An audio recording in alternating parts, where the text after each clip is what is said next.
Hello, everyone. Thanks a lot. Again, I hope you had a lovely weekend.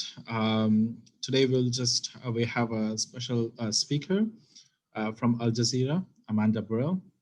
Amanda is a multiple award-winning documentary producer and presenter.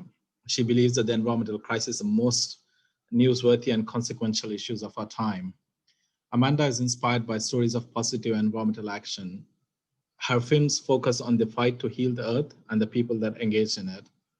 Amanda has fled from crime lords in tribal India with a camera on her shoulder, climbed vertical crevices using Cramptons to obtain footage from a top of 5,400-meter glacier in Peru, interviewed heroin dealers in North London, alongside veteran broadcaster Rage Omar, and operated solo from Bhutan on the plight of displaced Loshampa refugees. In an especially personal piece from the Al Jazeera Correspondent series, she underwent mature occult cryopreservation, freezing of her eggs while presenting to camera. Other productions include Harem, Sultanate of Women for Channel 4, plus Stick Thin in India and Women in Black Yemen for the BBC. Amanda graduated from Clare College, Cambridge with a degree in history. She speaks Turkish, Italian, and French, plus conversational Hindi and Urdu. She currently works between London and Qatar as the executive producer for Al Jazeera English flagship environmental documentary, Earthrise. The series was recognized no less than 8 times at the most recent 2020 New York TV and Film Festivals Awards, and won in the Politics and Business category at the 2019 Association of International Broadcasters Award. At One World Media 2018 in London, Earthrise won the Women Entrepreneurs Reporting Award for Waterwise Women. Amanda travels on location with the North Face rucksack she purchased with a graduate grant and her Sony PMW 200 camera. And you can follow her on Instagram. And to hear more about it, you can look at her stories on YouTube. And please do watch her stories on Al Jazeera as well and Earthrise. And she will talk about for 40 minutes, 30 to 40 minutes. And then we'll have a 20 minutes Q&A with her and take point notes. And she talks from the new Al Jazeera news from the production room. So all that you're going to become aspiring journalists or producers in your future, she has plenty to offer you today. And definitely you're gonna learn a great deal from her. Amanda, the floor is yours. Thank you very much, Saeed, and very good to be here with all of you today. I work with Al Jazeera, as Saeed said, and I executive produce Earthrise, which comes from the programs department. It's not from news. I'm a documentary maker. While documentaries inevitably involve journalistic skills, they also involve others as well. So what I thought I'd do is to talk about some of the environmental programs that I've worked on, and to show you some clips if I can work out the technology, and to give you a sense of what I think works when it comes to environmental reporting and to bringing the issues alive. So I started working on Earthrise about 10 years ago, when I had my own little production company, and I pitched and got commissioned some individual reports for the series, which I produced and I presented. So those took me, for example, to cages for like Iberian lynxes in Spain, to shoveling cow dung in a very lush botanical garden, which had been created out of ruined tin mined land on Bangka Island in Indonesia. Trudging across a landfill in Sao Paulo in Brazil, where the methane that was being emitted by the decomposing waste was being siphoned off and converted into electricity. So I was very lucky to be able to travel around the world, as we were talking about earlier, and to meet some of the really inspiring people who are doing everything they can to clear up the mess that we're making on the planet, basically. And then after 5 years in Istanbul, where I also worked with Al Jazeera, I came here to Doha to executive produce Earthrise. So I don't know if any of you have seen it, but Earthrise is a 25-minute program, and it's a magazine-style program. So it consists of shortish reports that all look. I've actually reformatted it since I arrived to take over the series, but it all looks at one theme now. Previously, when the series was set up, it was easier to kind of look at different films about different problems and kind of not to have a central focus. But by the time I arrived and took charge of the series 6 years after it had started, of course, the environmental crisis was much worse than it had been before. And so I decided to theme the programs in order to be able to look a bit more deeply at the problems and to be able to spell out, the hard facts about what was going on, while also having as the meat of the program the films about solutions to the problems, different types of solutions to the problems. And my tone for the series is really my tone for the whole of the crisis, which is one of urgent optimism. Now, every year, as I contemplate the new series, the urgency goes up, unfortunately, and my optimism takes a bit of a wobbling, but I get back there in the end, because while there is so much bad news to report about the climate and the decline of nature, there is also a huge amount of replicable and scalable and working solutions on the ground, which get less of a look in and which people don't know so much about. And when they're not reported on, then how can they actually affect change and be taken up by people elsewhere? So my mission as the executive producer of Earthrise is to find the stories of real, tangible change that also make compelling films. So what I thought I'd do is I'm going to show you a clip from one of the films. There are many Earthrise films, and you can see them all on the Earthrise website. But so it's quite hard to choose. But I've chosen one which I think is a really good example of how local ingenuity is addressing a global issue, which is one of water scarcity. Scientists say that if we carry on as we are, then by 2030, the world would only have 60% of the water that it needs. And in Ladakh, in the north of India, the problem is very serious because it depends on glacial melt. And with temperatures rising, then the glaciers are melting and there is a serious problem with water supply there. And some scientists think that the Himalayas will be ice-free, mostly by the end of the century. So, I mean, this is really serious stuff. But in Ladakh, there's a local engineer called Sonam Wangchuk, who's devised a very ingenious solution, a very stunning solution to supply water to the farmers when they need it during the growing season in spring. So, and before we go to the ice stupa, we'll see a little demonstration of how it is formed. Now that, suppose, is the mountain, and that bucket there is, say, the stream. From the lake or the stream, water comes in the pipe, which is underground, but here you can see, and there's pressure in the pipe. And then it comes like this. So you can see small droplets, which means water is exposed to the -20, -30 air, loses its heat and freezes. There is no moving part, there is no electricity, just gravity. That's the beauty of it.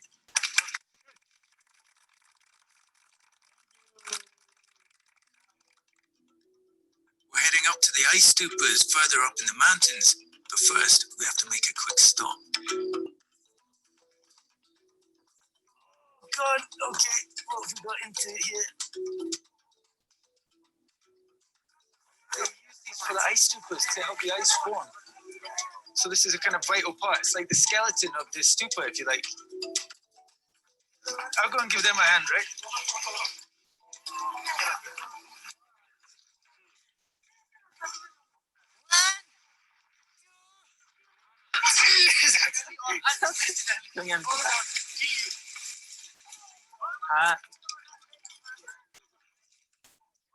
Okay. My contribution.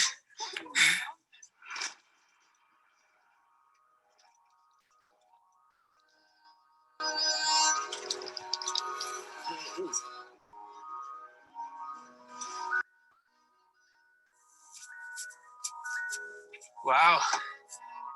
Never seen anything like that before.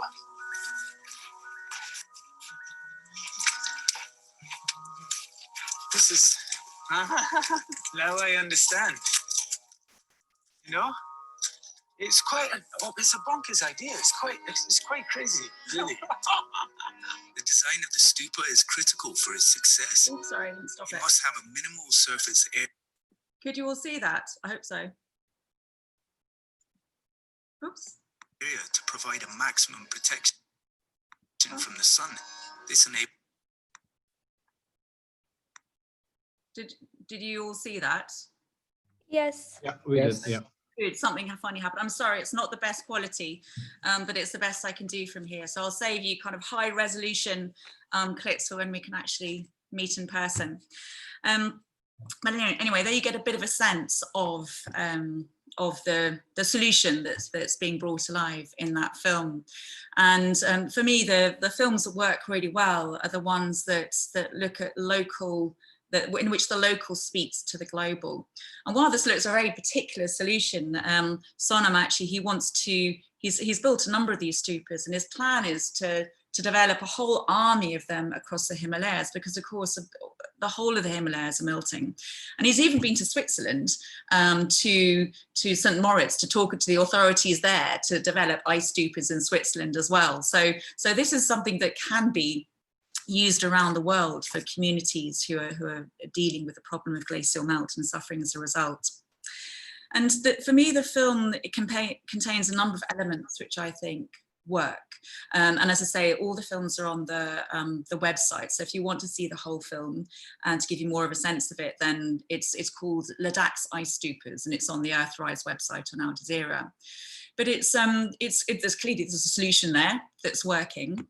There's some science, which is quite simple science, but it's easy to understand. There's a sense of adventure, going to a very beautiful part of the world, which shows how stunning the planet is that is suffering so much at the hands of climate change. The human side of the story is brought out well, that you got a real sense of the community at play there. And of course there's Sonam, who is a very inspiring character. Often the strongest stories work with a really sort of powerful central character. And in that, you'll see that there was a reporter, so the style of Earthrise is reporter-led, and that can sometimes help to bring stories alive in a sort of, the style of Earthrise is hands-on and engaging, which we find really helps people to take sort of viewers to the solution and to explain complex concepts in a way that is appealing to people who don't necessarily know the story. But above all, for me, this is a film that gives hope and inspiration, because it is about a solution that's working. And it touches to that human side of the story. Now, of course, the facts are fundamental to the environment, and there are lots of facts out there. You need to cross-check your sources, make sure you've got the right data. You've got to really know your subject in order to be able to condense the information.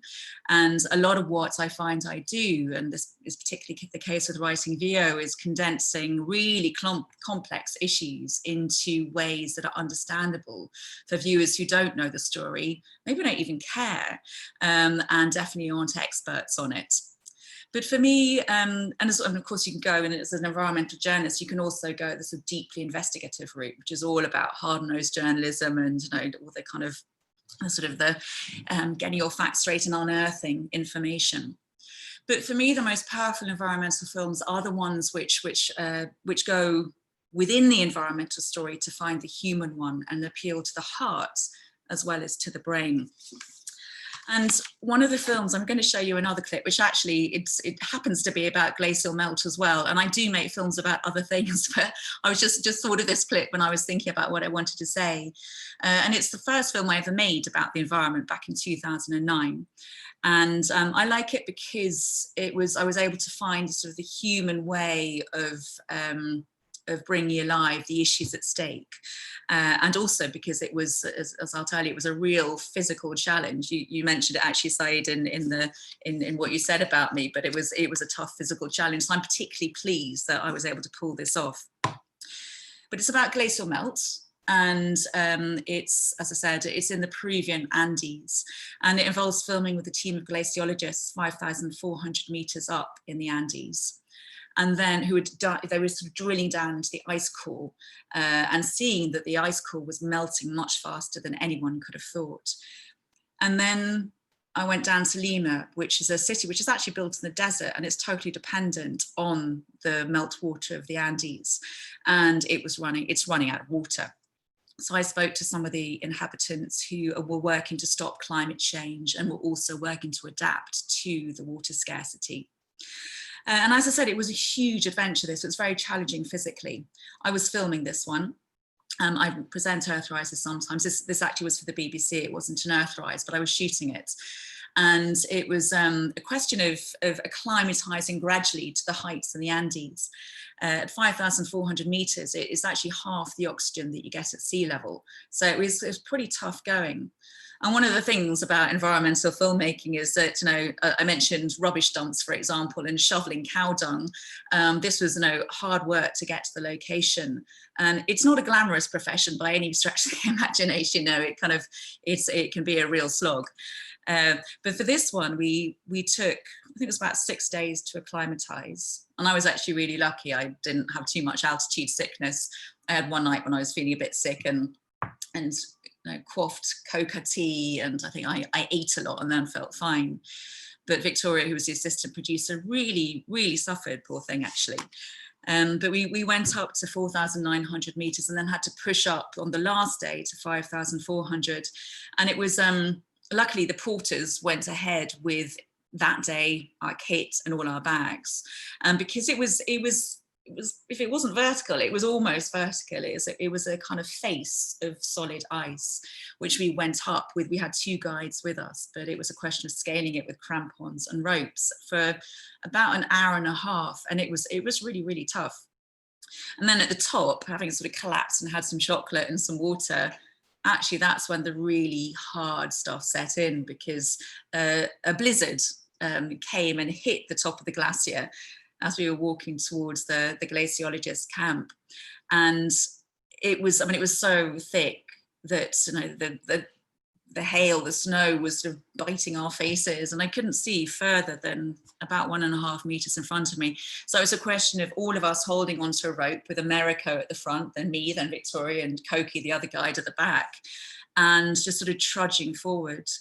And as if the cold and the kind of snow wasn't bad enough, beneath our feet, crevices opened up from time to time. So we had the crampons to feel our way, but it was actually really scary and really tough. And I'm pretty resilient. You kind of have to be if you're going to shoot and go to these kind of places. And you know, persisting, just getting information can be tough enough. But there were moments when I found myself thinking, oh my God, can I actually do this? You know, this is never ending. And it did end about 3.5, 4 hours later. It ended when we finally saw the flag, the glaciologist flag, emerging from the fog and from the snow. And we went into the igloo, this incredible sort of cozy igloo where they were heating up tin soup on a gas ring. And oh, it was amazing. It felt like arriving in heaven. And then that night we went, Victoria and I shared a tent for bodily warmth, because it was really cold. I think it was about -18. Which is not as cold as it can get in the Andes. So we shared a tent. I slept with a camera in my sleeping bags just to stop it completely seizing up. And then of course, when it's really cold, you want to go to the loo all the time. So, you know, going out into the cold in the middle of the night, having to put on your boots and stuff and go out into the freezing cold. It was yeah, quite something. But then the next day, waking up and seeing the glacier and the Andes around us was just extraordinary. It really was. And one of the things that I try and do with the films that I make or commission is to try and get some sense of the wonders of the natural world into them, because I think that really sort of helps viewers to connect and to care. And while I'm not David Attenborough, and unfortunately Al Jazeera budgets are very different from the BBC Natural History Units or Netflix, we do what we can. But in this case, I mean, the landscape was there on a plate. It was extraordinary. And of course, I've been filming all the way up as well. The difficulty, though, was in the filming because, as I said, there's half the amount of oxygen up there as there is at sea level. So just to get any shot was exhausting. And I found I developed a sort of style, a very inelegant style, which was sort of getting into position with my camera, shooting, and then collapsing, basically, like sort of starfished on the ground, because it was really hard to breathe. But anyway, we got the shots, and I'll show you some in a bit, and then went down to Lima to meet the people there. And there I came across this incredible woman called Magali de la Cruz, who lived in a deprived slum really, or not slum, it's got a deprived residential area on the edge of Lima. And it was cut off from the main system, so the water had to be delivered there by lorry, and that was actually more expensive than people who attached to the mains and only happened once a week. And she had encouraged her whole neighborhood to reuse grey water, so water from washing up or washing clothes, whatever. And also she'd heard about these contraptions called fog nets, which she'd managed to raise money for and to install on the hill of her neighborhood above Lima, which was very foggy. And the nets would, the water condensed from the fog condensed on these nets and then was sort of siphoned off and collected. And as a result, the community was actually really, they were planting food, they were planting trees, and she was greening the neighborhood.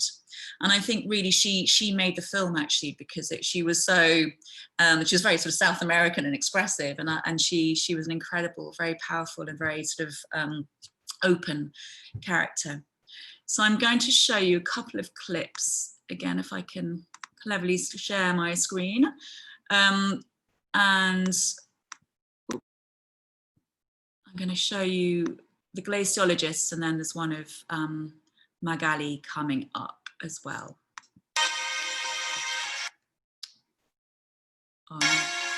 This makes the work done by Lonnie and his team on Hualcan even more critical. The first batch of ice cores is ready to be taken down. These samples will be analyzed and stored with others in catacombs in the United States, in one of the most extensive archives of world history, chronicling the past 700,000 years. The research is going to plan, but the results are worrying. All the indication that we have from this drilling is that there is a lot of water flowing in this ice. These glaciers are in clear danger. It's not just the ice, but there are exposed bedrock, and there are moraines, and there are dirt deposits, and that are characteristics of how glaciers are actually receding. And so when you walk down here, you see these enormous areas of exposed bedrock. That's that, for mountains, you know, for everything, I think, for people who live down there in the valleys. Maybe not just in this place of the valley, but down there, far away from here, where they need a lot of water. And also for us, it's very sad because the mountains are gone.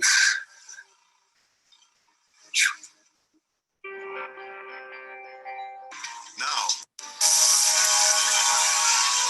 Las aguas es como si estuvieran bailando al ritmo de la música clásica. Mira, parece. 13 fountains attract 3 million visitors a year. The water is recycled continuously. Many come to see the magic fountain, which at 240 meters is the tallest in a water park anywhere in the world. Mira, qué bonito. Mira de color verde. Ya para bañar. Tiene luz. Tiene luces, ¿no? Está chévere. Sobre todo pienso de que donde hay agua hay vida, ¿no? O sea, es una cosa, te transforma. Es tanta agua que no parece que hubiera escasez en ninguna parte, ¿no? O sea, no es posible que se pueda hacer todo esto, y mientras que en otros lugares nosotros tenemos que cuidar y contar prácticamente el agua, ¿no? Sería muy hermoso que en todo nuestro país o en todo el mundo el agua abundara así, de esta manera, ¿no? Nos hace sentir bien desde adentro, bien. Sí, mucha agua. Okay, so I'm now going to talk about a very different type of program which I worked on. And last year, I pushed Al Jazeera to do more environmental coverage, just really driven by the urgency of the situation. I tried on a number of fronts, and the one that worked was, it was a weekly current affairs studio-based program, which I got off the ground with the environmental correspondent from News. And it was kind of typically newsy in a way. It was a studio-based. I'm presenting it. unrecognizable with lots of makeup and hair sort of hairspray, and it was sort of interviews down the line through plasma screens or on the couch in the studio, graphics, reports from Al Jazeera correspondents from around the world. And one of the great things about working with a big news network like Al Jazeera is, of course, that they have people in many parts of the world, so you can really reach stories that some other networks don't, and you can go to front lines that really bring the story home. So I was going to show you a clip from the first program that went out. So it was a sort of mini series, and it ran from when it was the Guterres climate summit in New York last September until COP25 in December. So it was a really exciting time to be running a series, and the first program went out to coincide with the climate summit. And with the marches that were happening around the world as millions of people took to the street. So here's a clip from that first program. Sorry, excuse me. Here we go. Well, Greta Thunberg wasn't the first young woman to take her fight to the global stage. Sorry. In 1992, Seven Colours Suzuki spoke of the UN Earth Summit in Rio de Janeiro at just 12 years old. So I'm trying to move that. Let's listen to both their calls for drastic action. Screen sharing thing, but I'll just leave it. My dad always says, you are what you do, not what you say. Well, what you do makes me cry at night. You grown-ups say you love us, but I challenge you, please, make your actions reflect your words. Thank you. You say you love your children above all else, and yet you're stealing their future in front of their very eyes. Until you start focusing on what needs to be done, rather than what is politically possible, there is no hope. Well, Seven has gone on to become a prominent environmentalist, and she joins us now from Gothenburg in Sweden. Seven, hello, very good to have you on the show. So very similar messages from children calling on the adults to take the action necessary to protect their future. And yet 27 years in between, how many times is this message going to have to be repeated? Well, to be honest, we don't have another generation to wait. This time, climate change is here. Climate change is happening. We're well into the 6th mass extinction event. And now the voices of youth, voices of future generation are calling for intergenerational justice. And we've run out of time. This is it. And it's incredible that the young people around the world are rising up and demanding the adult generations to prove that they love their children. So you sound optimistic, hopeful that the mobilization today. Pause it when I come back. There we go. Okay. All right.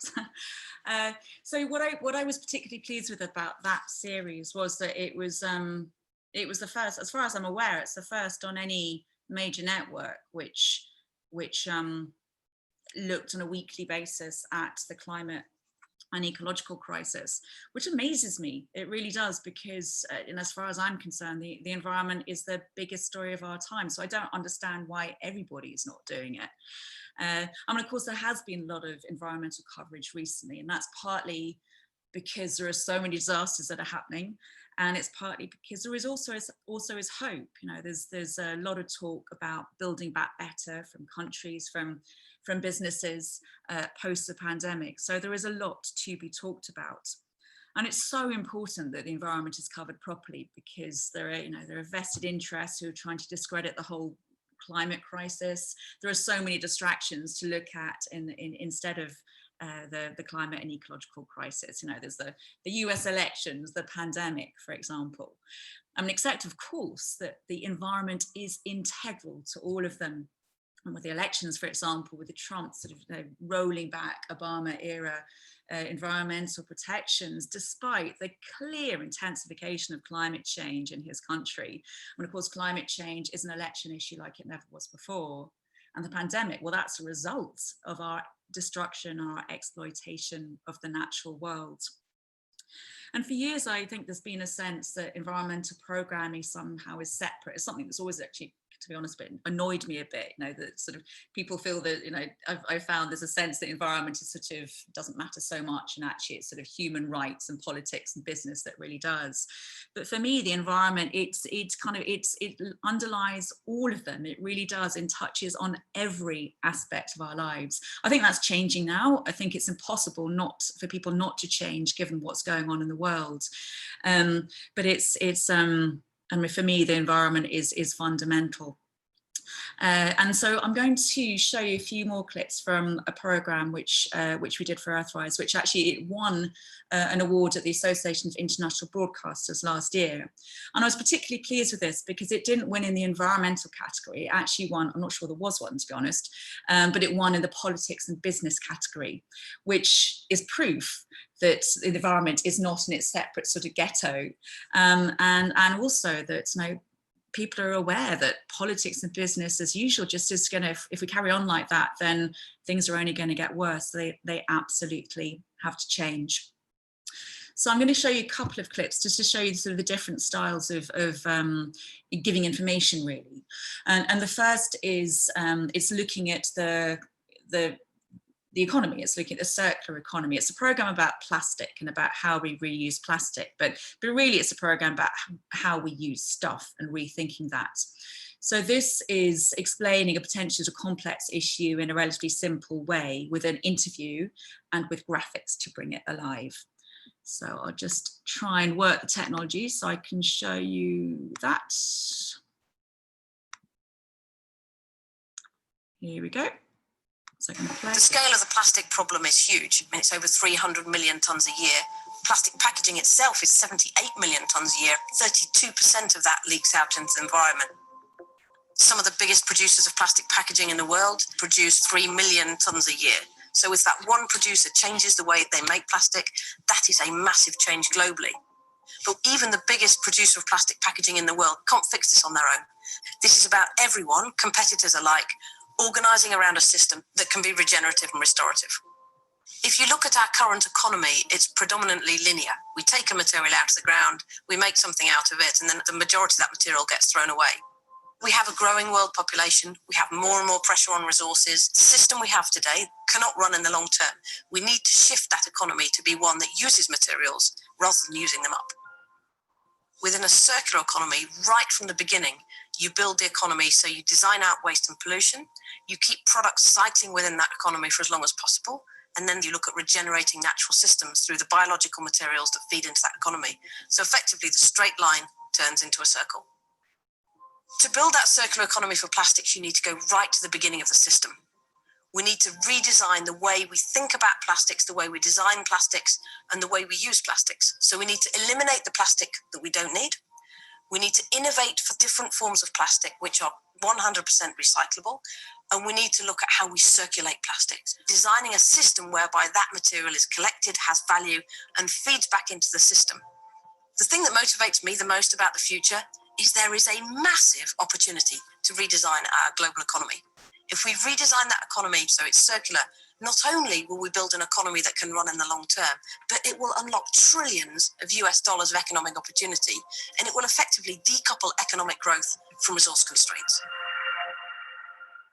Remember to stop playing it. Yep, okay, I'm getting the hang of it just as I'm about to show you my last clip, I'm afraid. But so there you have an overview of an idea, really. And then the next clip I'm going to show you is a local example of making the most of those opportunities. And at Earthrise, what I try and do is, as I say, is to find the local stories which speak to the global problem and make the sort of the play between the two apparent. So in a way, you have sort of the ideas and the information, and then the human story to bring it alive. So this is a film from Cameroon. And it's about a young man called Ismail Essoumé, who has taken it upon himself to sort out his city, Douala, which is the economic capital of Cameroon. And he's taken it upon himself to sort out its plastic problem, which is a really major undertaking because every day, just in one day, one city in Cameroon, it generates 137 tons of plastic waste, which I just find extraordinary. And as a result, it's not in the clip I'm about to show you, but you can see it on the full film on the website. But I mean, the images of the rivers in Douala are just horrific. They're covered, absolutely covered in plastic. You can't see water. It's extraordinary. And of course, that is not only unsightly, but unhygienic, because the water doesn't move, and then waterborne diseases emerge and ecosystems suffer, and the local fishermen have less work because there are less fish around. So it has a real knock-on effect. But Ismail started to collect the plastic waste, which wasn't being done by the city authorities. And he is turning the bottles into boats for the local fishermen to try and help them, because of course they're suffering as a result of the issue. And he's made 37 boats using tens of thousands of bottles.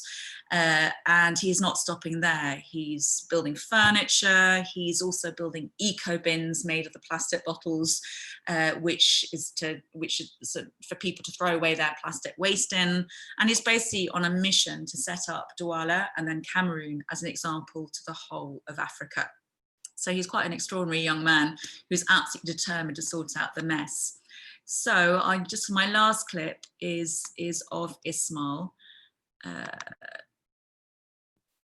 Sorry, I minimize that. Why is that not minimizing?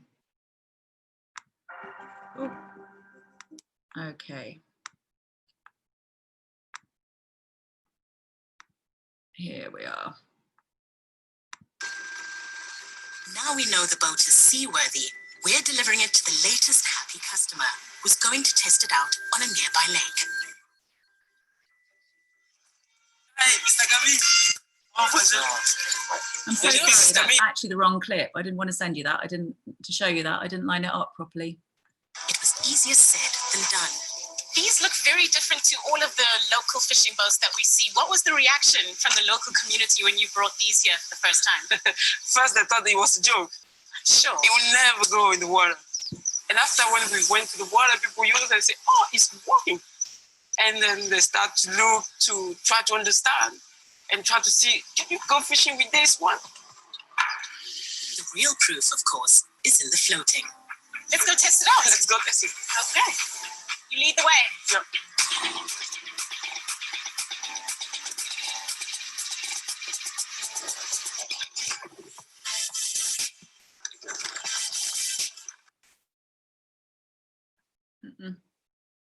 Oh no. Is it going to play? Maybe not. Okay. All right, well, I'm going to stop that because I don't know why it's done that. Maybe everybody's using the Wi-Fi here after work or something. Sorry about that. Anyways, it's basically the boats float and they work really well. And yeah, it's kind of quite a fun sequence, which I wanted to end on. But one of the other things that Ismail is doing is he's going into schools and he's educating children on the perils of plastic and environmental awareness in general. And of course, that education and that awareness is absolutely key. And that's where journalists come in. And I sort of, given the urgency of the issue, I feel that doing environmental coverage is a huge responsibility. And I actually feel like it's a real privilege, the role I have at Earthrise, because not only do I have a chance to tell people about the seriousness of the situation, but also to give hope and inspiration that we can turn things around through focusing on stories of solutions. So in a way, it's like my profession has become my vocation. It's very much what I'm sort of about in general.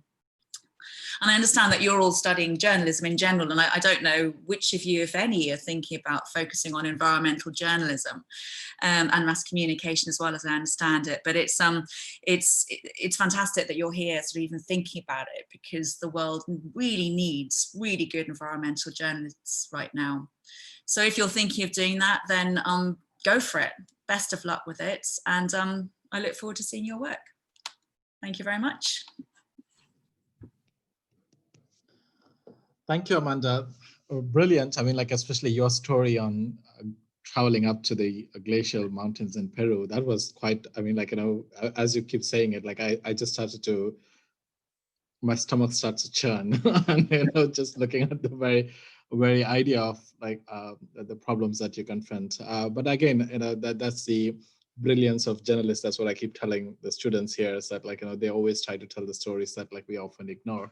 And I might ask like, as a student, just to have your questions, just raise your hands. And so we will ask questions, Amanda. Before they think about it, I just want to ask like one particular question on, I know that Al Jazeera has 2 programs on environmental issues dedicated to it, but overall, what is Al Jazeera's editorial policy when it comes to environmental issues? As you mentioned that like BBC has quite heavy budget on environment. Do you see that that in the last decade that perception has changed in Al Jazeera, and there is a more coverage will come on environmental issues from Al Jazeera? And I think on the news, there are regular stories under actually the Planet SOS banner, which is the program, the studio-based program that was called Planet SOS, and that generated every time there's an environmental story, then it's under the sort of Planet SOS banner. Now they have a weekly discussion program. It's part of the Inside Story strand on Al Jazeera, which is dedicated to the environment. Online, there's a weekly column, page, an article, whatever, by the environmental correspondent. So from a news point of view, they're sort of doing things. I mean, Earthrise turned up 10 years ago. So in the past decade, I mean, that's been the big change. And Earthrise was really, it's kind of a pioneer in that field. Now more people are doing solutions, but Earthrise still goes. And Planet SOS unfortunately doesn't, which in all honesty, I think is a real oversight on the part of the channel. I think it was like I say, it was the first of its kind, and it's a program that absolutely needs to be done. So I mean, I think there's a bit more. I never think it's enough, because I think you can do a lot more, but there is a bit more. And it's the challenge is like for any news network at the moment, in a pandemic when funds are low, as they are for every sector, there's never enough money to do everything you want. So at least Earthrise is still going. That's fantastic. And they sort of they want to be seen as a channel who cares about the environment. Absolutely. Yeah, so there's a bit more coverage. I'd like there to be more. Yeah, I mean, we just started a project actually, me and along with a few students at Northwestern, to understand the environmental news coverage in the GCC region, especially in the print media. But the follow-up project that we are looking at is to look at like an Al Jazeera English and Arabic, like how the news coverage has been shifting, and like using the content analysis on something like that will definitely knock the door. Once we come to that stage. So we have 2 questions so far, and Mariam and then Rasan. Hi, hello, Amanda. Thank you so much for joining us. And I really loved your presentation, and especially the one in Lima. It's really touching. And I just had a question about your 3rd documentary that you showed. So it was basically about how we should change the way we use our materials, and how we should go for greener options, and how in order to make a circular economy, and how we should change the whole process, and like from the beginning till the end. But I had a question: how hard is it to appeal to like a very capitalist world and society? Like, how hard is it to appeal to the economists of the world, not just the environmentalists? Because environmentalists will always like support what we're showing and support the cause to help the environment, but it's not the case for everyone. So how hard is it, and how is that challenging? I mean, I think it's always it's very easy to preach to the converted, as it were, and the challenge is to raise awareness or get the thoughts going of people who wouldn't necessarily think there's an issue. And that is, I mean, I think for me, rather than sort of throwing information and sort of doom and gloom and facts and figures about how terrible it is, it's actually, for me, it is presenting the solutions, because in showing the stories of change, a positive change that's happening as a result of initiatives and innovations, then it does away with the excuse that things can't change. It does away with the excuse that business as normal is the only thing that can be followed. So yeah, I mean, I do think that the world is changing. We particularly see that in the wake of the pandemic. I've got China, Japan, South Korea. They're all committed to be carbon neutral recently, for example, by 2050 and by 2060. So business is going to have to change too. But of course, there are some people who are never going to change, and it's really hard to find. To find solution stories in Brazil, for example. Trump, but there are lots of solution stories from there actually, because of the state system, the federal system, which means that actually that a lot is going on. So yeah, it is tough, but for me, it's about doing it in a human way, and doing as much of it as you can, and showing sort of the people who are lagging behind that actually their businesses will suffer as a result. And I really think that it won't happen overnight, but we're talking, things really are changing, is the feeling that I'm having at the moment. Thank you for answering my question. Pleasure. Rasan? Oh, hello. So yeah, I'm Hassan. I'm interested in environmental journalism, and I would just like take a second before my question to just show my appreciation of your work, because as Northwestern University students, there's this balance between the information presented and how it's presented, and it's sad to say that in this world, people are more willing to watch a 20-minute documentary than to read a 5,000-word article, although it would be faster to read the article. So as a producer, to present beautiful imagery, to invite people to actually watch it and leave with good information is, I really appreciate that. And I'm looking forward to contribute to that myself. And so that my question would be on the delivery of the information. You kind of have two sides on whether being positive about it and telling people that there are solutions and these people are doing efforts by giving a positive mindset to all the activists and the people that are interested, but risking an idea that things are fine to other people. Where on the other hand, telling people that things are bad and these are the problems and these are the problems, and other people wouldn't want to hear about it because people don't want to hear something that will make them sad and it will come off as too negative. So how do you balance between these two perspectives as a producer to produce a documentary that wouldn't touch any of these negative sides of the both sides? How do you do it? I find that very challenging. With my friends, when I'm sitting and we're talking about environment, whenever I would talk about the challenges that we're facing, everybody would just try to change the subject and be like, oh, let's not talk about that. So how do you go about it? I think problems and solutions are two sides of the same coin in a way, in that there are the problems are massive and they seem overwhelming, but it's the problems and the context of the problems that makes the solutions even more necessary and makes what people are doing and even more incredible, I think. And because of the nature of the problems, because they are everywhere, there are so many people around the world who are working on solutions. And as I said, one of my missions is to get stories about those solutions, which people don't really know about out there. But you're absolutely right. It would be wrong to say, oh, look, here's a lovely solution and it's all fine. It's not.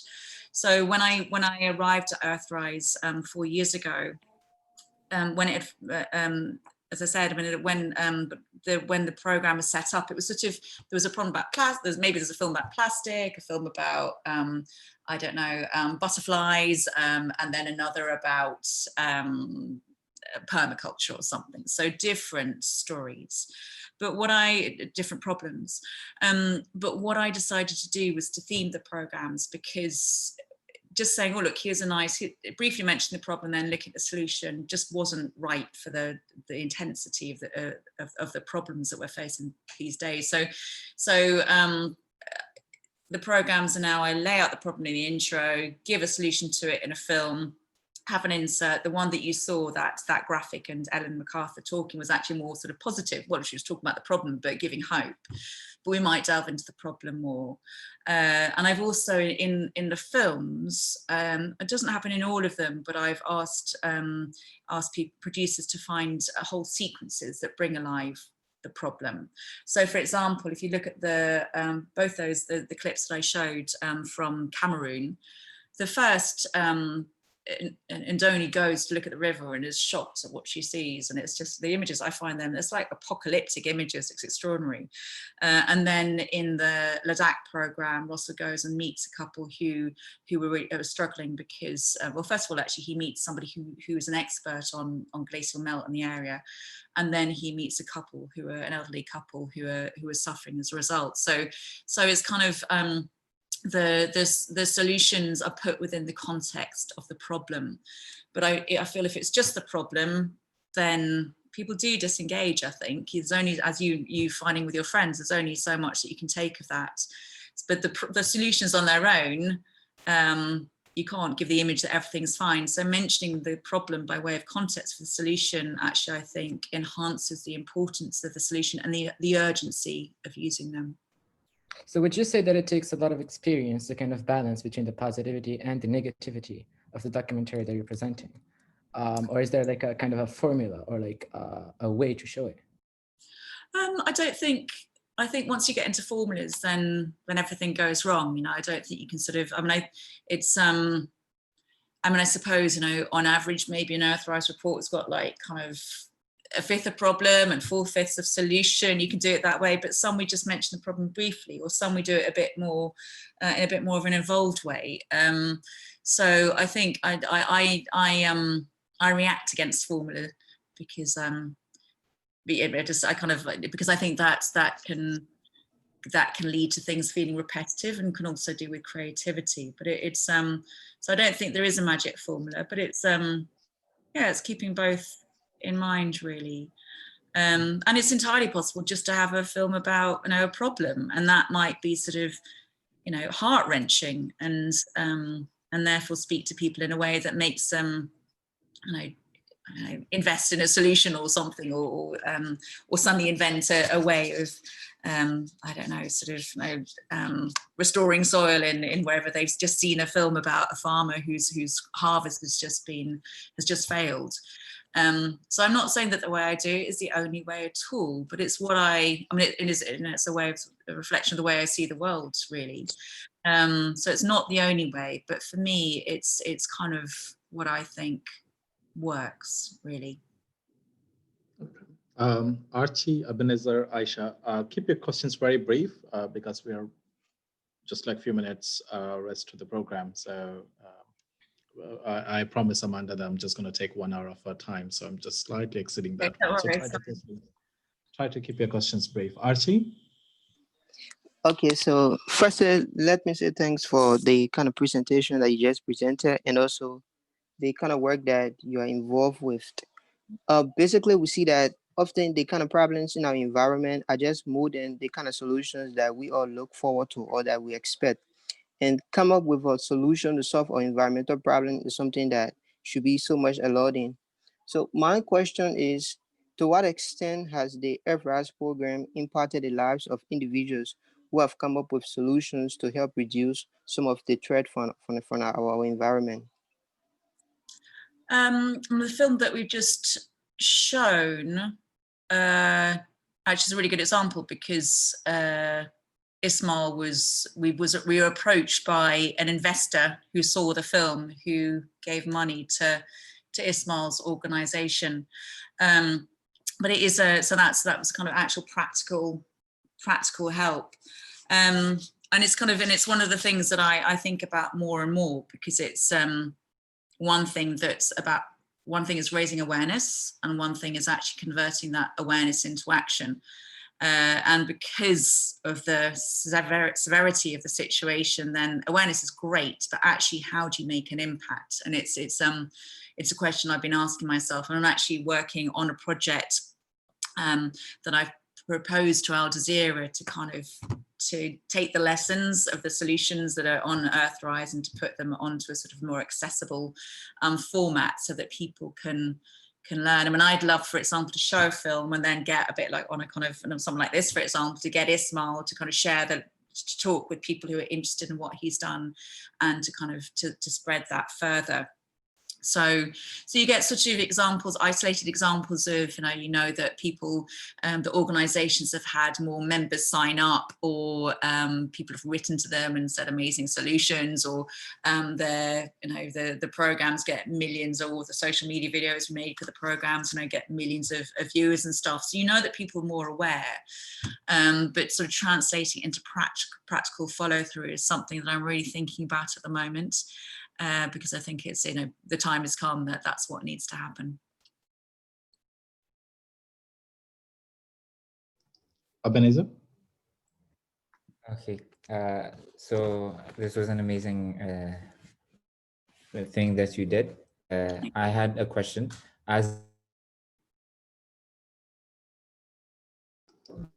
Sorry, we lost you. Yeah. How bad our environment is impacted, and we see. Ebenezer, we can't hear you properly. You need to repeat the question. Okay, wait. When you hear people denying environmental change existence, like even world leaders referring to climate changes, weather extremes, what is your reaction to that? Like people denying climate change? I mean, it depends who they are. So if it's world leaders, they've got no excuse. If it's people who don't know or haven't been sort of directly touched to it, like some people tragically have been so far, then but I kind of think in this day and age, for people who generally watch channels like Al Jazeera, there's absolutely no excuse. So I mean, Trump, Bolsonaro, I mean, don't get me onto them. Basically, it's kind of it's evil, actually, really, because it's so obvious, and it's such greed. It's exactly the manifestation of what's got us into this mess in the first place. It's short-term gain, and with no thought or sensitivity to to future generations or to the planet. And it drives me more mad than I'd better say on this Zoom call or better express on this Zoom call. But yeah. And you, how does it make you feel? The same exactly. That's why I from a journalist, environmental journalist, because you're more involved than. It's driving me mad, like how they are referring to environmental climate changes, weather extremes, climate. It's like, what are you doing? Like, why are you like this is going to affect us, and they just want to be re-elected, and like how are they balancing this in their mind? I just want to know what's going in there.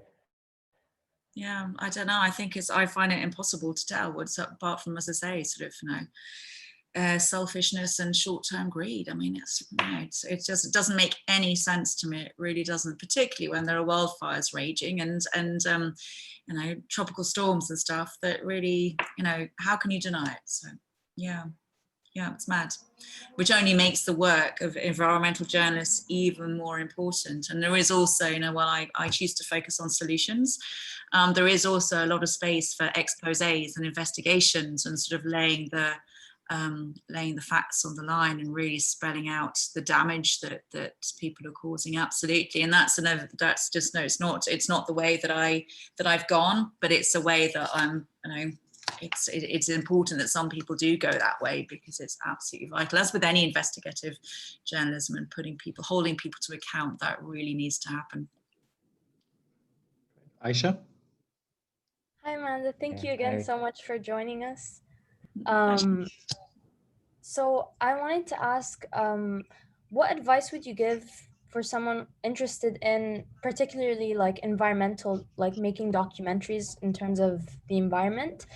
And I also wanted to ask, I know that it comes as a challenge sometimes to cut things out of a documentary.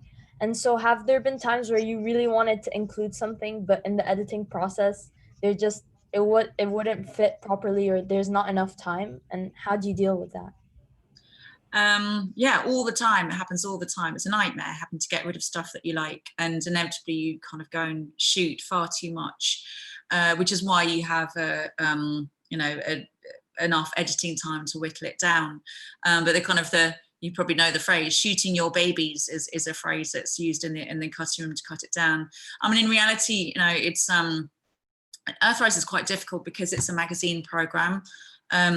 So the reports are actually only 10 minutes long, each of them. There's always stuff that it's really hard to get out, but more often than not, once you sort of got rid of it and forgotten about it, actually the film's better. But it is challenging. And then, you know, Peru, for example, I mean, that was a 50-minute program. So I think we had a 5-week edit possibly. And so that was a gradual whittling down, and then it felt right at the length that it was in the end. But no, it's really hard. And it's something that, you know, the more you do it, the better you get at it, or the better you get at sort of knowing what to shoot. But the fact is, however experienced you are, you're always going to come back with stuff that you don't want to get rid of. Absolutely. Sometimes I kind of think, oh, we can always put it online, you know, take out that sequence and we can always put it online, and that somehow helps. But and then in terms of environmental journalism, are you thinking print or film, or what are you thinking? Not print, that's very old-fashioned, but written or video? Mostly for me, it's video, like documentary style filmmaking. Yeah.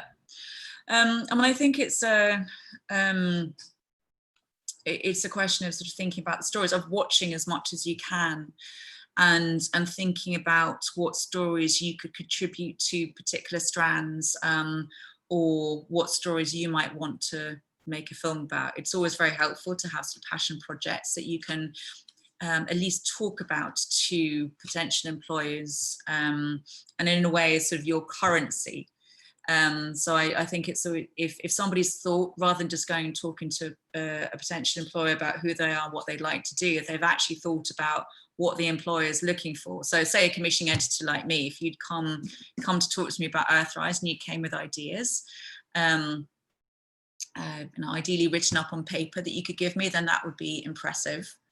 And when I think from a filmmaking point of view, it's partly because, well, it's partly technology in that lots of people could shoot, lots of people can edit, and it's partly budgets, and that there's not enough money to pay for the large teams there were. The more you can acquire the technical skills, the better. So shooting, editing, as well as being able to write really well, of course, because, you know, commentary, as you'll know from your course, is it's a fine art.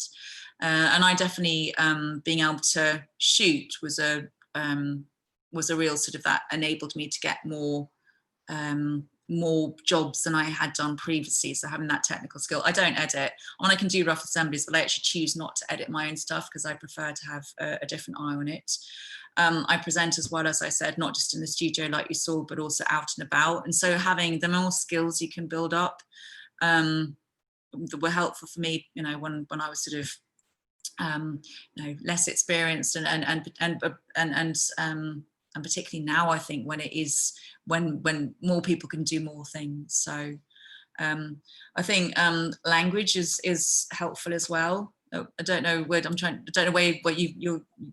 where your name's from, but whether you have a language, I mean, that's always helpful, because it's anything that distinguishes you from other people who don't. That's always really, really helpful. And network, you know, network and persist without being too pushy, I guess, to kind of find balance. But yeah, and work out what you like. I mean, I've talked about a particular way that I like making films, but it may not be for you. You know, you kind of find the stories that you want to tell, and then you'll be able to sort of think more about how you want to tell them as well, and what your style is. Amanda, do you have a time for one final question? Sure. Okay, so we have Ayman, the final question, but I will just wrap it there, and we'll have final sort of. Yeah, Yes. hello. Thanks for the presentation. I just wanted to ask whether the reach of such documentaries are actually as strong as more mainstream media, because we know that I don't think that all people would watch Al Jazeera for such a reliable media outlet that is so prestigious at the same time and has got informative documentaries. So is there real appeal to all the mainstream average citizens of countries around the world for these documentaries? Or do you think that there should be more informative campaigns that should be reached out through, like, let's say, via social media, via websites that are less of, you know, less of a brand name like Al Jazeera and BBC and all those names, big names, not all people who, especially who are not educated, would watch them?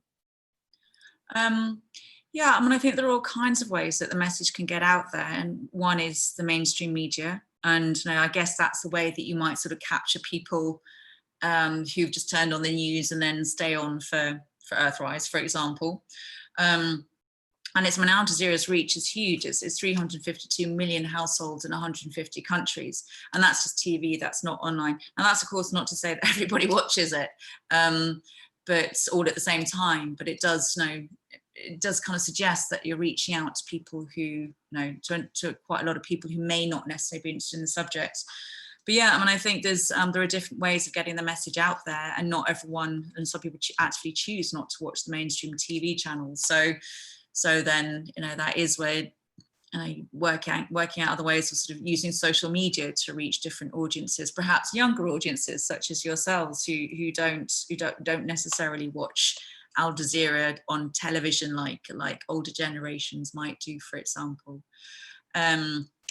There's Instagram stories. I mean, there's lots of ways of doing it, and people are starting to do it.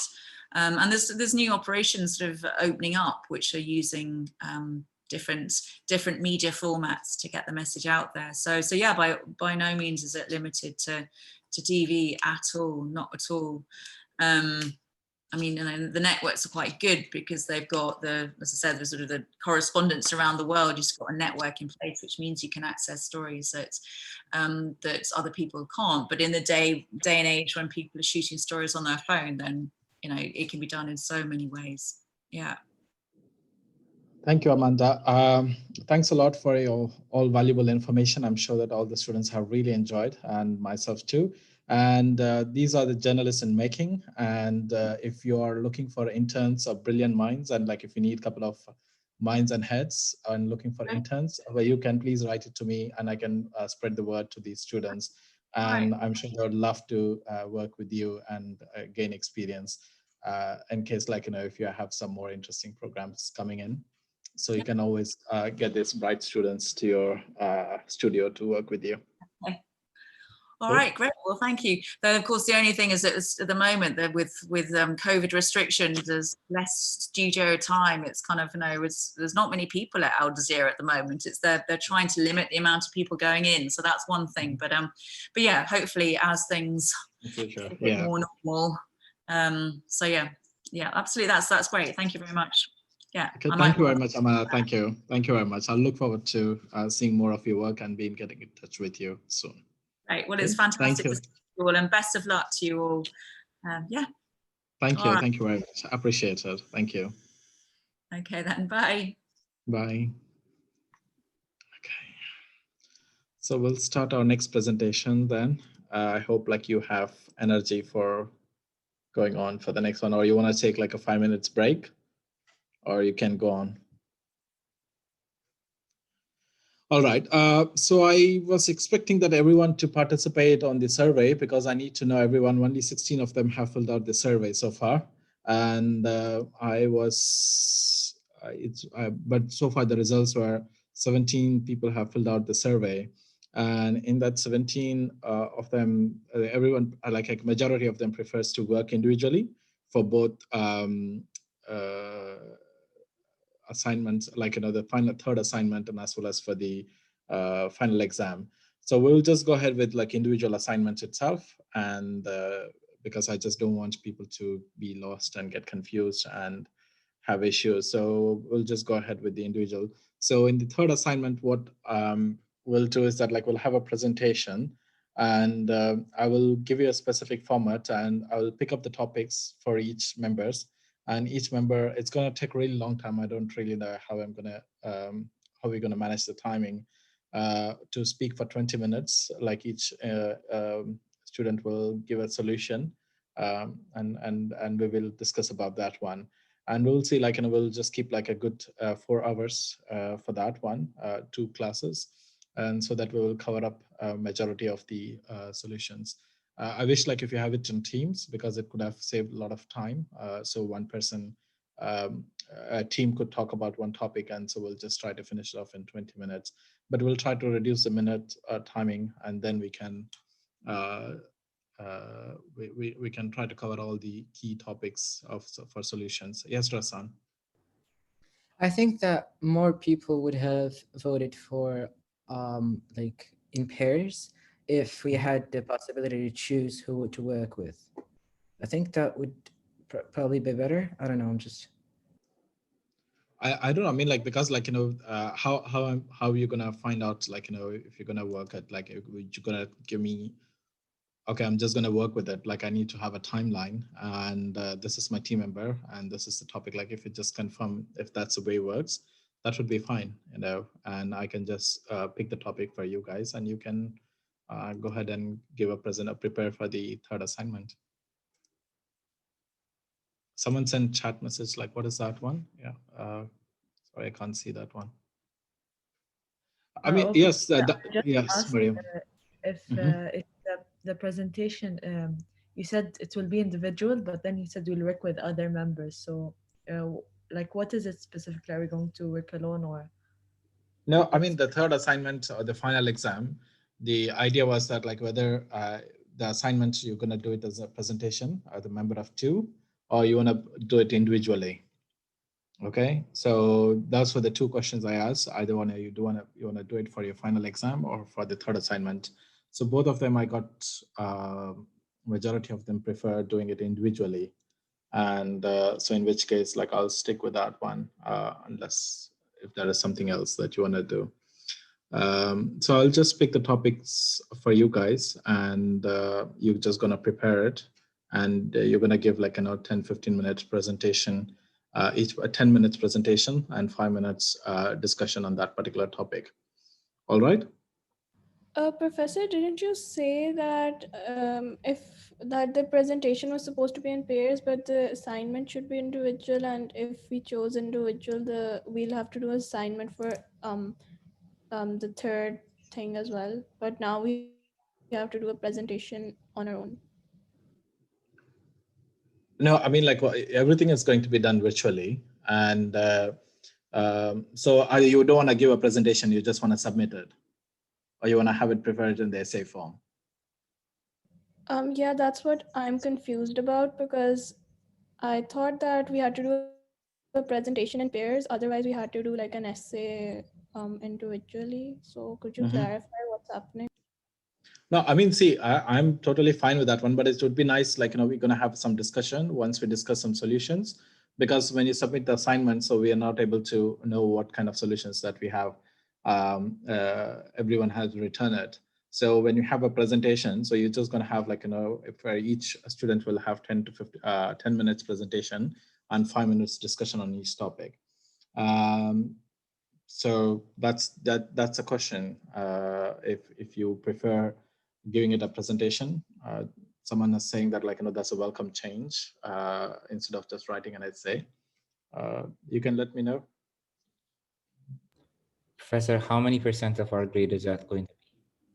It's just like third assignments, like everything, all the assignments. It's but yeah, it's all part of the same thing. Yeah. Okay. So the final exam will be an essay, in which case that's confirmed. So the third assignments, like, it seems everyone preferred to be doing it in a presentation. All right. Survey, it's in the Canvas announcement, Mariam.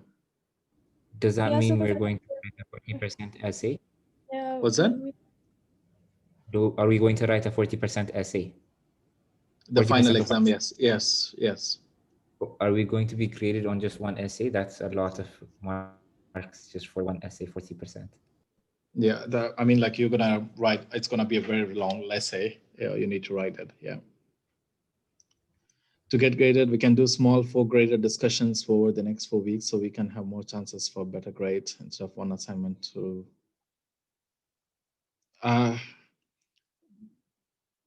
okay, let me think about that one. yeah, I just think 40% relying on just one essay is a huge burden for us because that's a lot of mark for just one essay. Because that's a final exam. So the final exams always carry huge weight, right? So because you don't have a lot of assignments, so I could able to spread it out. So that's the reason the idea was to have a final exam that you give more time for it. So Lamia has a suggestion that instead of a presentation, so we need to have discussions, graded discussions for the next 4 weeks. So we have more chances of better grade instead of one assignment to like determine the majority grade. We need more writing practice, so we might be some smaller graded assignments will give us more chance to improve. Okay, so yes, Michelle. Professor, I'm sorry, but I'm still confused. For assignment 3, are we meant to do a presentation or an essay? See, that's the discussion that we were with. I mean, like I posted on the survey, and again, like there's no seems to be consensus. Majority prefer doing it individually as the final exam will be an essay for sure. Or if there is not an essay, then we plan to have like a group presentation. That's ruled out. And I thought like the third assignment people will prefer to have a presentation. And that seems not many people agreeing. Like still many people prefer to do it individually. Professor, yes, yes. 30% essays, like one, if we are going to have a huge mark on just one essay, is there a way that we can break it down? Like we can get reviewed from you and like have a better process of writing it just instead of submitting the one assignment? See, I because I don't really prefer like reviewing it before again submitting it again. It's quite laborious task, like doing it. So I'll be just giving all the rubrics for you, like what kind of like how the essays should be formulated, and you can just work based on that one. Okay, it seems still there's I have a quick suggestion. Again, it's just a suggestion, but I know there's 50%, 15% for class participation and 15% for the movie like the documentary review. So I'm not really sure how like the documentary review is graded. So maybe if people are unsure, like maybe if we have like written forms for review of a documentary, that can contribute to the grade, because I know like some of us, our grades are really drowning, and this could be like a practice to help us like, build our skills for writing like the final essay. Okay, so you want to watch a documentary and give a review of that particular documentary in a written form? Is that what you're suggesting? I mean, yeah, it's an idea. Like if you ask us a question about it and we could just write something, or if you don't want it to be a documentary review, it could just be something else to help us build our writing skills, so that like we don't write the final essay and then we're all like devastated if we didn't like write what we're supposed to. Okay. Well, don't worry.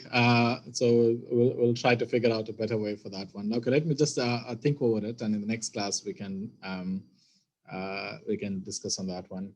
So okay, so I just have like only 25 minutes. Like I just need to get going all this. So the next class will have we're not having any presentation. So we'll discuss a lot about on energy. We'll finalize the fossil fuel energy. Partially, we'll try to complete it. And the next class will discuss more about the renewable energy. And in the next 2 classes next week, so we have 2 journalists, one from Central African Republic and DRC, and another from South Asia. So we'll talk about covering environmental issues in both African continent and subcontinent. So we'll be having this discussion. So I need to keep going quickly, and we'll discuss about the assignment in the next class then, all right? So in the last class, we discussed about coal and like how coal power generation has been quite predominant, and then like it started to see its influence is waning. And although it's still a most favored fuel, although it has several negative environmental consequences, particularly in terms of air pollution, and its easy availability makes it a more preferred, and it has less geopolitical issues, unlike oil and natural gas. And the availability of coal made it, and also it's more affordable. The coal is very affordable, and many countries still prefer, despite the countries have committed to Paris Agreement, committed to reduce greenhouse gas emissions, the countries are still preferring coal. And the other, the predominant fossil fuel that we've been using in the last century is oil. And ever since, like, you've seen the documentary of the Seven Sisters, like, since the beginning of oil era in the late 19th century, and the oil production and consumption boomed, like, immediately after the World War, and continue to rise and keep rising. And there are studies that, like, that we are coming to an age of oil. Instead of peak oil, there used to be a lot of discussion about peak oil, like, a decade ago, that we are running out of oil resources. Like, we don't have enough oil resources to run this civilization, which is predominantly dependent on fossil fuels. But interestingly, in the last 10 years, that discourse is shifting, that rhetoric is shifting from peak oil to peak demand.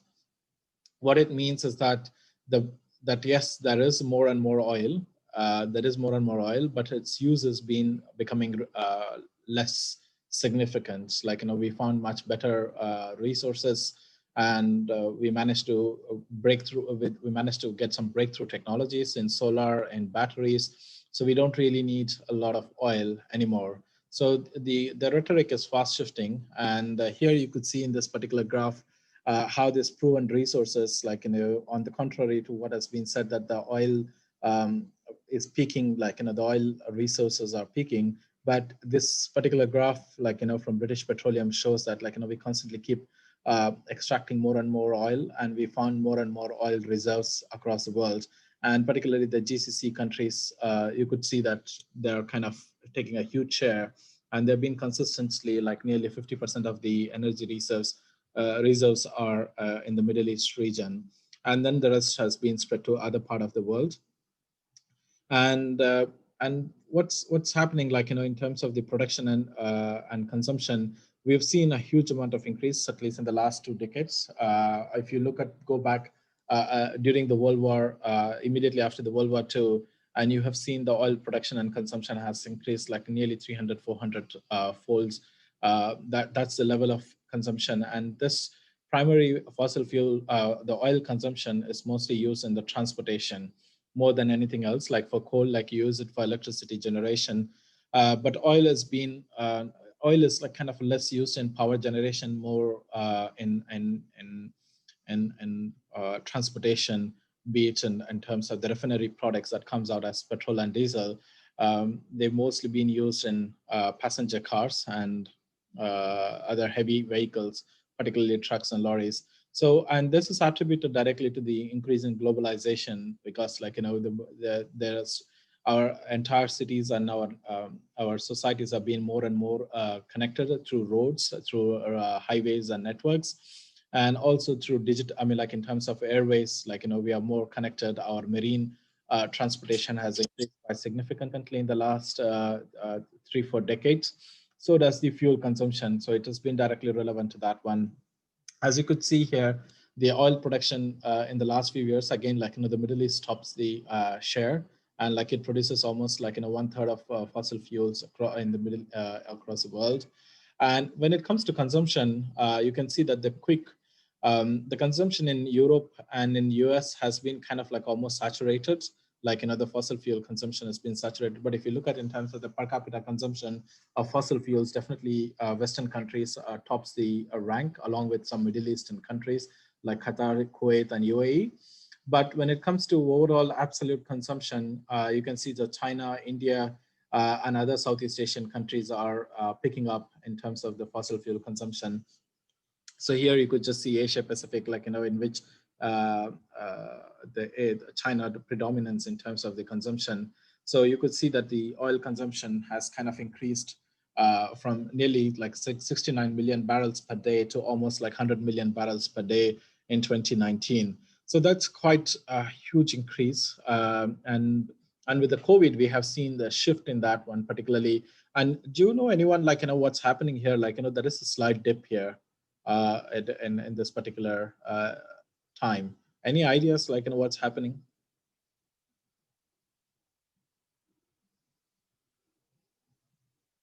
You can see that it's like a short dip, like in every time here.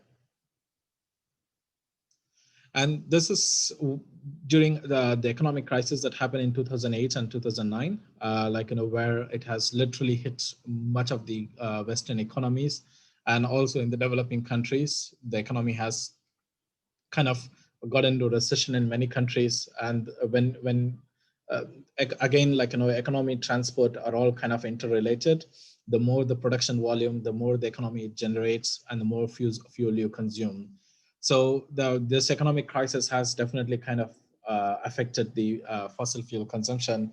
And interestingly, during the COVID time, nearly 6% of the fossil fuel, the oil consumption has declined, and which means a lot, 6%, which means it's almost equivalent to India's fossil fuel consumption, like oil consumption in that particular year in 2019. So that's the amount of the fossil fuel has been consumed because of this one crisis. So we are going to see a quite different energy transition process in the next few years. This oil consumption pattern, what we are seeing today, is going to shift quite rapidly. But again, it's not, this particular trend will last for at least until 2050, until we figure out what is the best alternative fuel. For electricity generation, we managed to figure out, in terms of renewables, like solar cells, wind. But when it comes to liquid fuels like oil, gasoline, diesel, so we couldn't able to find any real alternative. One could say electric cars, but it has its own negative consequences. It doesn't has the same efficiency that it could provide, in terms of the internal combustion engines. So it's going to be a real challenging time in the next 30-40 years, especially for the oil producing nations.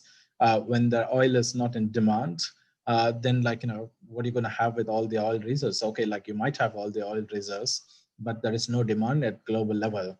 So we're going to see an interesting time ahead for oil production economy.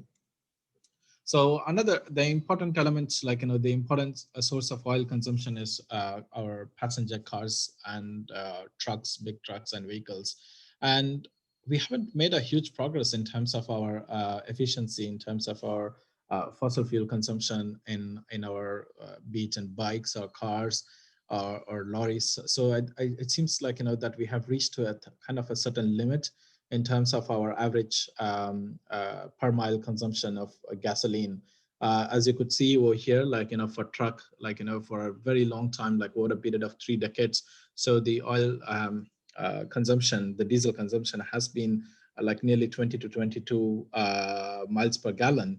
And in the car, we've just started to see a stability. And then in the last 2-3 years, we figured out some better ways, in terms of realigning. We are trying to look at redesigning our internal combustion engines that could help to combust our petrol, and so that's it could give more efficiency.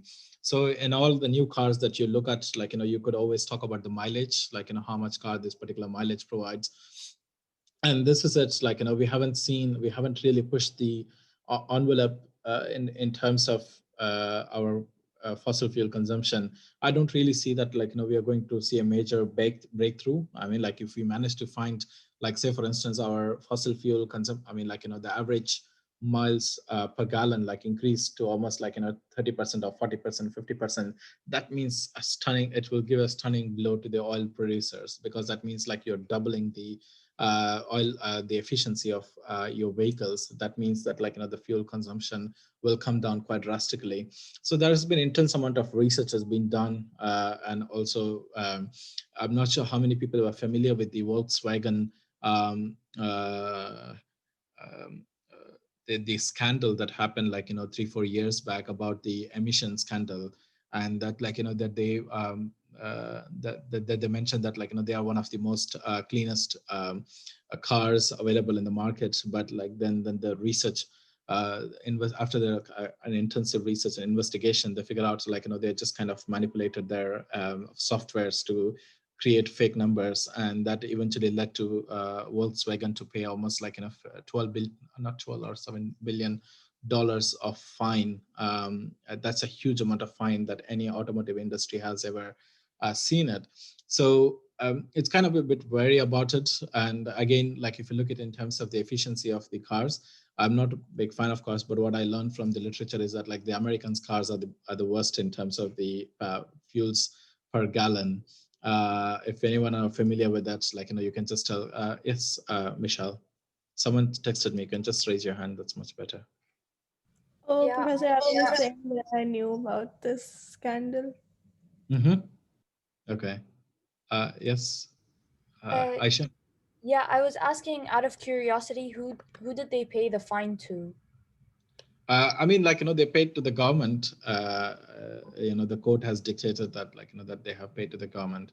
And then still, like, it has opened a Pandora box that everyone is just looking at it and saying that, like, okay, are we really faking our numbers? So it's kind of a bit very interesting situation turned out after the emission scandal on Volkswagen, and like, some of the General Motors and in the US particularly, they created this idea of like, owning a big car. The advertisement industry has pushed for buying a big car, big industry, oil guzzlers. And at the time, like, the oil production was at peak, like, there was easy and cheap access to oil. So that pushed more automotive industries to kind of given less attention to about like, in terms of the efficiency. They're given more importance about like in terms of how big is it, like, how good is it. And so it's a kind of a strong nexus between the automotive industry, the fossil fuel industry. And in the US particularly, there's so many books and documentaries have been written about like how these two industries work hand in hand in making lobbies in the White House to push for kind of like water down all environmental regulations. And and also they killed the trains, like what do you call that, like train networks in the United States, so that they wanted to have people to buy more passenger, like the private cars. The private ownership of cars in the US has increased quite drastically, like after the World War II. And so only after the 1970s, when we started to see the environmental issues has become, and when the first oil energy crisis hit in 1970s, when there was a blockade for supplying oil from the Middle East to the Western countries. And that's the first time that the country started to feel that like, oh, we are in big trouble. So we need to start to work on improving our efficiency of the engines, like our power plants and everything. That's the very first time that the industries, like particularly the fossil fuel industries or the end users, have started to realize that the energy is a geopolitical issue, and like it cannot be taken seriously. And that's the first time that the research on solar cells and the wind power has started quite rigorously. And then once the geopolitics has been sorted out, the crisis has been eased, and people kind of didn't pay too much attention in terms of improving the efficiency. I mean, like again, like you can just see it is very evident how this the graph has been like, once the crisis was hit in like 1970s, there was a huge research has been put on to improve the efficiency of your cars and other vehicles. And once like the geopolitics has kind of comes to, I'm just giving it like you could see it's very clear. And although there has been research going on like in many universities, like especially in MIT, there's been a lot of research done like how to improve. But again, there are some thermodynamic limits. There are like the regulatory requirements, and also the industries, the fossil fuel industry as well as the automotive industry, prefer that to not to exceed the emissions. I mean, like not to exceed the fossil fuel consumption. If that's the case, then the fossil fuel industry will lose its relevance. Like for them, the more they sell to the market, the more the money that they generated. So that's a very simple and basic economic principle for them. So if their cars are far more efficient, then they don't need that much of fuel for them to run their engines. So you could just see how this sometimes like the technological developments and the politics mix with that one. So here, like you can just see the sectoral oil consumption. As I said, like the transportation takes a huge share in terms of our fossil fuel consumption, and definitely industries, particularly like you use oil, different kind of oil products to make other derivatives, like for plastics, polyethylene, and all of them that you just need a crude oil, naphtha, and all the oil derivatives. And we use it to produce like secondary and tertiary products for end users. And then the rest of the energy is being consumed in residential areas, particularly in boilers and for other use, you could see here. So where as I said, like the oil consumption per capita is like again it's highly concentrated in Western European countries and Americas. Definitely, like you can just see the per capita energy consumption over here, like over 100 gigajoules per capita. Is like you can see, like this is where Qatar, UAE, Emirates as kind of topping the record as well, and along with some other Western European countries were here. And whereas if you look at much of the subcontinent Asia, China, and Africa, their consumption is extremely low, especially like in terms of 20 gigajoules of energy per capita.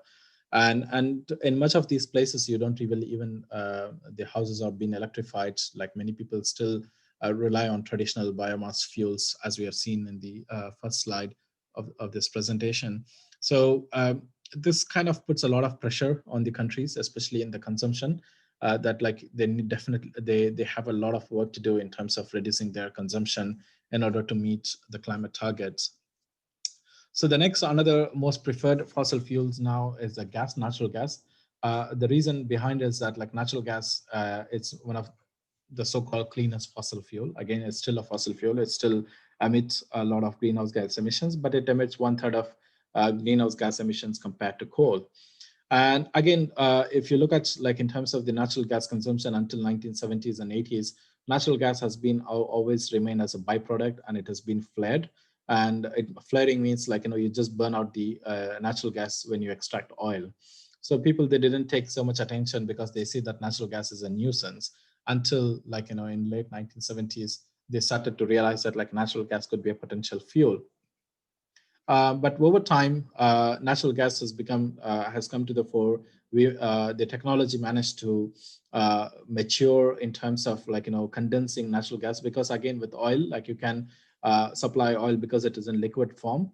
You can supply it through barrels, and it's much easier. So you don't really have an issue in terms of safety and security. But whereas in terms of gas, like the volume is so limited, so it's very difficult for you to export. Even with the pipelines, yes, you can export through pipelines. Still, there's a lot of pipeline natural gas being exported, especially from Russia to the Europe. But the problem with this is like it has its own geopolitical constraints. It has other issues such as like the geographical limitations. Like it's not very easy for you to set up. And so in the early 1990s, the Shell, like and other companies like ExxonMobil, they managed to liquefy natural gas and like at a very low temperature, and so that they could condense the natural gas and convert it into liquid fuel, and so that it could be reheated, so that it could be transported and shipped across the world, and then it could be kind of reheated and converted into gas. So this particular technological development has made it quite accessible to use natural gas, and many countries have started to use natural gas as the most preferred fossil fuel. And in fact, like Qatar, which is the 1/3 supplier of natural gas in the world until 2010, and now like it supplies almost 1/4 of the natural gas to the world. And Qatar has kind of like definitely built one of the largest LNG facilities and supplies natural gas.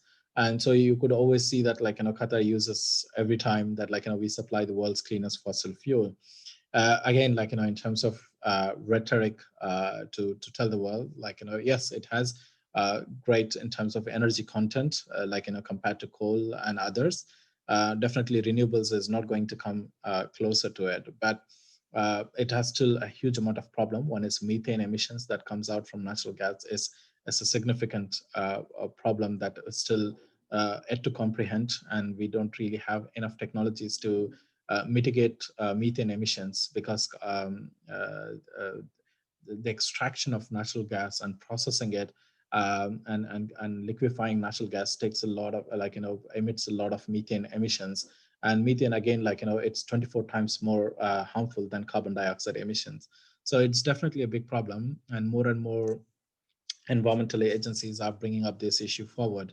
So here you could see again, the Middle East takes a huge share in terms of the natural gas reserves, in terms of the proven reserves, Iran, Qatar has taken a huge amount, and in terms of the CIS, where Russia, Azerbaijan, and all these countries have huge deposits of natural gas. And it's keep increasing. Now we figure out natural gas in terms of even in the United States, they figure out a way to extract shale gas through hydraulic fracking, which means you pump huge amount of steam and high pressure water into thousands of feet below, and so that you kind of pump out the shale gas, and you could process that gas for naphtha, for petrochemicals, for polyethylene, and for power generation as well.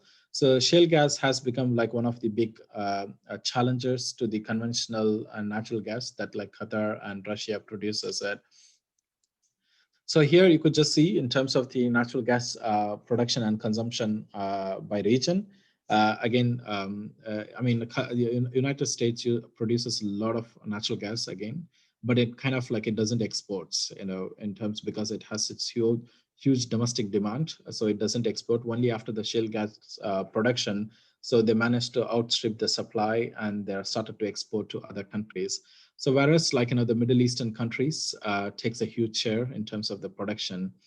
Again, in terms of the consumption, you can just look at Asia, particularly China, India are kind of topping up in terms of the consumption for natural gas, because as I mentioned, that natural gas is a clean fossil fuel, and it emits less amount of sulfur dioxide emissions and other nitrous oxide emissions, plus PM10 and 2.5. So that makes it a much a potent case for countries that are grappling with air pollution.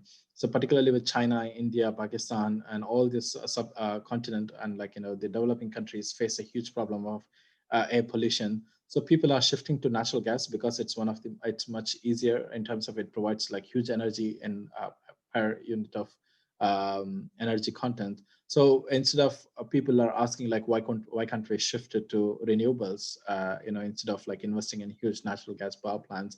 Again, cost is the one important issue, cost, and also in terms of the availability of renewable energy. You always depend on nature's blessings, how much energy that you have, how much the solar energy it gets, how much wind it gets, and it's seasonal. It's in terms of diurnal, all these issues comes in. So people always prefer kind of much more reliable, where natural gas plays a bigger role in that one. So here you can see natural gas has much diverse use compared to oil. So here in industries, particularly natural gas has been used quite significantly. And nowadays, they started to use more in power generation. That's why the residential comes in, for power generation, people use it.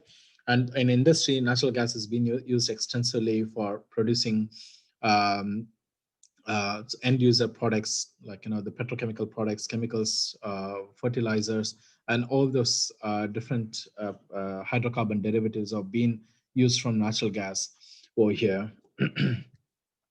Again, the countries that that produces a large amount of natural gas, you can see highest amount of natural gas consumption. Again, Russia is the world's largest in terms of exporter of natural gas.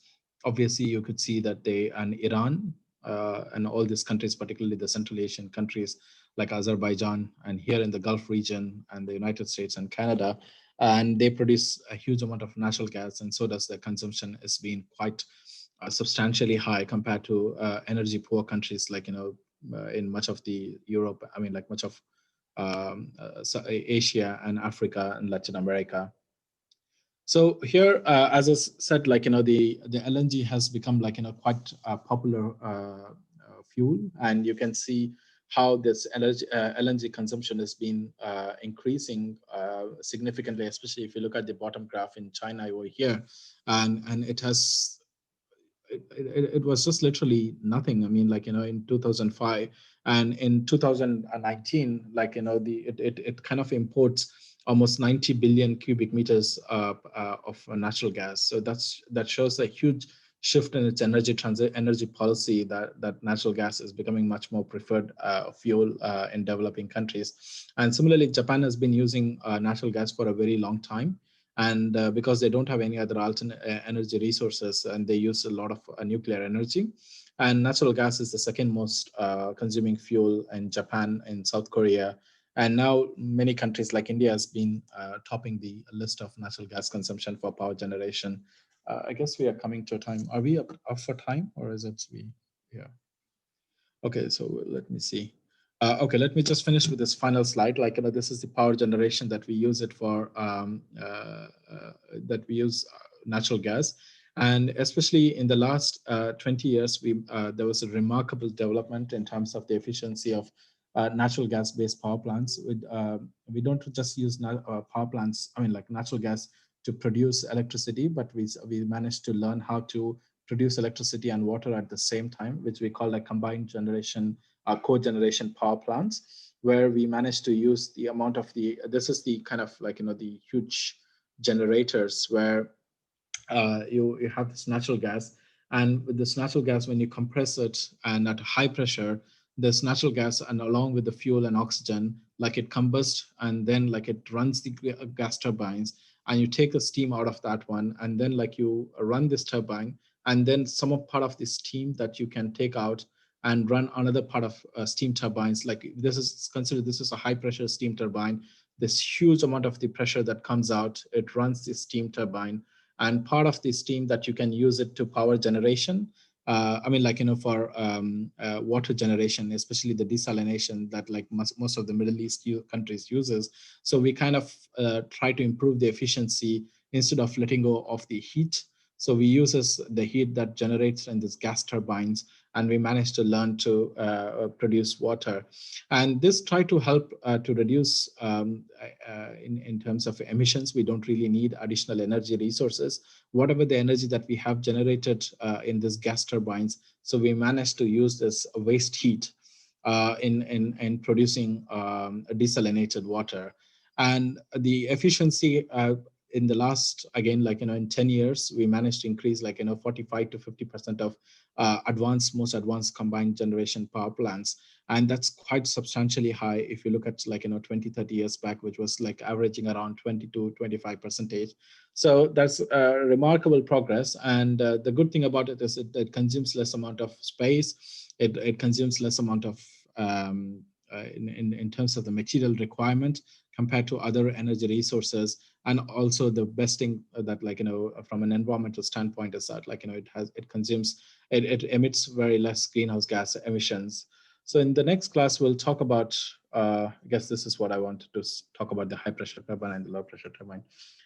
We'll talk about like hydropower and nuclear and all of the renewable energy in the next class. We'll have the entire class just on, we don't have any other presentations on that one.